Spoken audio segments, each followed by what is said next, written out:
हरे कृष्णा। आपके अपने चैनल अखंड ज्योति में आपका बहुत बहुत स्वागत है। माँ भगवती दुर्गा की कृपा सदैव आप और आपके समस्त परिवार पर बनी रहे। सनातन धर्म में एकादशी का व्रत बहुत ही महत्वपूर्ण माना जाता है। इस व्रत में भगवान श्री हरि विष्णु, जो कि जगत के पालनहार हैं, उनकी पूजा आराधना की जाती है। शास्त्रों के अनुसार एकादशी के दिन भगवान श्री हरि विष्णु और माता लक्ष्मी की आराधना करने से किसी भी प्रकार की आपकी कामना हो वो पूर्ण हो जाती है। किसी भी प्रकार के जाने अनजाने में किए गए जो पाप कर्म होते हैं, चाहे वो इस जन्म के हों या फिर पूर्व जन्म के हों, सभी पाप कर्मों से मुक्ति मिल जाती है। इस व्रत को धारण करने से अनंत गुना पुण्य फलों की प्राप्ति होती है। भगवान श्री हरि विष्णु की असीम कृपा प्राप्त होती है और मरणोपरांत वैकुंठ लोक की प्राप्ति होती है। तो वैसे तो प्रत्येक एकादशी बहुत ही महत्वपूर्ण होती है, सबका अपना अपना महत्व होता है, लेकिन चैत्र मास की कृष्ण पक्ष की जो एकादशी है, इस एकादशी का नाम है पाप मोचनी एकादशी। और जैसा कि इस एकादशी के नाम से ही पता चलता है, पाप मोचनी अर्थात समस्त प्रकार के पापों का नाश करने वाली एकादशी। तो आज की वीडियो में आप जानेंगे साल 2025 में एकादशी का व्रत, पाप मोचनी एकादशी का व्रत कब है, एकादशी तिथि कब प्रारंभ हो रही है, कब समाप्त हो रही है, व्रत हमें कब धारण करना है और पारण करने यानी कि व्रत खोलने का शुभ मुहूर्त क्या है, आज के दिन किस प्रकार से भगवान श्री हरि विष्णु की पूजा आराधना करनी चाहिए, किन मंत्रों का जाप करना चाहिए और कौन सा उपाय करें जिससे कि इस व्रत का संपूर्ण फल हमें प्राप्त हो सके। और जिस भी कामना से हम एकादशी का व्रत धारण करते हैं या फिर बिना एकादशी का व्रत किए भी पूजा आराधना मात्र भी कर रहे हैं, तो वह हमारी कामना पूर्ण हो और इस व्रत का संपूर्ण फल हमें प्राप्त हो।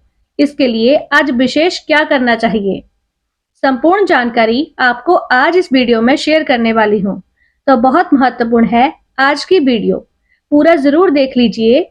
अच्छी लगे तो वीडियो को लाइक अवश्य करें, क्योंकि आपके लाइक्स, आपके कमेंट्स मेरे लिए बहुत महत्वपूर्ण होते हैं। यह एकमात्र जरिया है जिनसे मुझे यह पता चलता है कि आपको यह वीडियो अच्छी लगती है और आपके लिए यह वीडियो उपयोगी है। तो अगर वीडियो अच्छी लगे तो लाइक अवश्य कीजिए।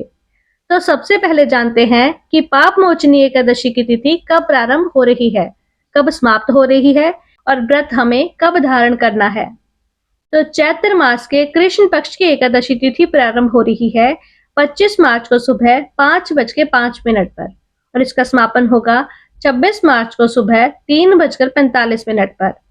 तो सूर्योदय कालीन तिथि में ही हमेशा एकादशी का व्रत हम धारण करते हैं और इसके अनुसार 25 मार्च मंगलवार को ही पाप मोचनी एकादशी का व्रत हम धारण करेंगे। तो अगर आप एकादशी का व्रत धारण करना चाहते हैं तो एक दिन पहले ही आपको दशमी तिथि के नियमों का पालन करना चाहिए, यानी कि आपको ब्रह्मचर्य का पालन करना है, भूमि पर शयन करना है और शुद्ध और सात्विक भोजन करना है। अगर आप महिलाएं हैं, कन्याएं हैं, व्रत धारण करती हैं, तो ऐसे में आपको दशमी तिथि के दिन ही अपने बाल धो लेने हैं, क्योंकि एकादशी के दिन बाल नहीं धोने चाहिए। फिर एकादशी के दिन ब्रह्म मुहूर्त में उठना चाहिए। उठकर नित्य कर्मों से निवृत्त हो जाइए, फिर स्नान कर लीजिए, साफ स्वच्छ वस्त्र धारण करके और भगवान सूर्य देव को जल देकर अपने घर के मंदिर में भगवान श्री हरि विष्णु और माता लक्ष्मी की विधि विधान से पूजा कर लीजिए। अगर आप व्रत कर रहे हैं तो व्रत का संकल्प अवश्य लीजिए। अपने दाहिने हाथ में जल और पुष्प लेकर व्रत का आपको संकल्प लेना है कि आज आप एकादशी का व्रत धारण करेंगे और उसके बाद भगवान श्री हरि विष्णु का अभिषेक कीजिए। पीले चंदन से उनका श्रृंगार कीजिए और पीले वस्त्र अर्पित करके, पीले पुष्प अर्पित करके विधि विधान से उनका पूजन कर लीजिए। जो भी ऋतुफल हो, मिठाइयाँ हों, इनका आप भोग लगा सकते हैं और इसके बाद भगवान श्री हरि विष्णु की आरती करके सुबह की पूजा आपकी संपूर्ण हो जाती है। अब आप दिन में व्रत धारण कर रहे हैं तो फलाहार कर सकते हैं, कोई सा भी फल आप खा सकते हैं और फलाहार और जलाहार के द्वारा आप एकादशी का व्रत कर सकते हैं। शाम को फिर से भगवान श्री विष्णु की विधि विधान से पूजा की जाती है। रात्रि में अखंड दीप प्रज्वलित करके रात्रि जागरण करने का प्रयास कीजिए। शास्त्रों के अनुसार एकादशी की रात्रि जागरण सभी प्रकार के पापों से मुक्ति दिलाने वाला होता है और हर प्रकार की कामनाओं को पूर्ण करने वाला होता है। एकादशी की रात्रि में जो अखंड दीपदान हम करते हैं, इसमें अगर हम किसी भी कामना से दीपदान कर रहे हैं, तो हमारी कामना पूर्ण हो जाती है। व्रत का, पूजा का संपूर्ण फल हमें प्राप्त हो जाता है। तो अगर आप व्रत करें या ना करें, अखंड दीपदान एकादशी की रात्रि में करते हैं, तो इससे भी आपकी संपूर्ण कामनाएं पूर्ण हो जाती हैं और भगवान श्री हरि विष्णु की असीम कृपा आपको मिल जाती है। फिर द्वादशी के दिन प्रातःकाल जल्दी उठकर, नित्य नियमों से निवृत्त होकर और भगवान सूर्यदेव को जल देकर, भगवान विष्णु की विधि विधान से पूजा करके, इसके बाद किसी ब्राह्मण को घर बुलाकर भोजन कराना चाहिए और फिर स्वयं भी शुभ मुहूर्त में अपना व्रत खोलना चाहिए।